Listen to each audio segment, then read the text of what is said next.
दोस्तों कुछ लोग बकचोदी कर रहे हैं कि पवन सिंह का गाना मार्केट में आ रहा है तो गाना फ्लॉप हो जा रहा है। तो दोस्तों उन सभी को बतलाना चाहते हैं कि भाई पवन सिंह नाम है, उनका जब मुंड बन जाता है ना तो भाई अच्छे-अच्छे का मतलब पसीना छूट जाता है। तो दोस्तों आप सभी बता दें कि पवन सिंह का इस साल केवल 2 गाना है, जिसमें कि एक गाना जो है वो काफ़ी ज़्यादा अच्छा रिस्पॉन्स कर रहा है, जो कि भाई 27 मिलियन व्यू क्रॉस कर चुका है, और दूसरा गाना पे भी 2 मिलियन व्यू चल गया है, जो कि ये भी अच्छा खासा बज रहा है गाना।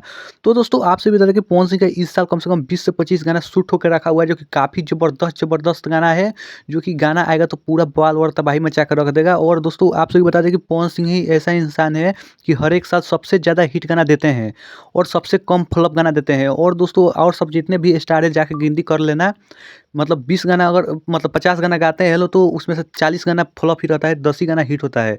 तो दोस्तों पवन सिंह ऐसा-वैसा नहीं गाना गाते हैं, जो कि काफ़ी ज़बरदस्त गाना गाते हैं, चूज़ी गाना गाते हैं, जो कि काफ़ी ब्लॉकबस्टर हिट गाना होता है। तो दोस्तों आप सभी को क्या राय है? वीडियो अच्छा लगे चैनल को लाइक कीजिए, सब्सक्राइब कीजिए, शेयर कीजिए।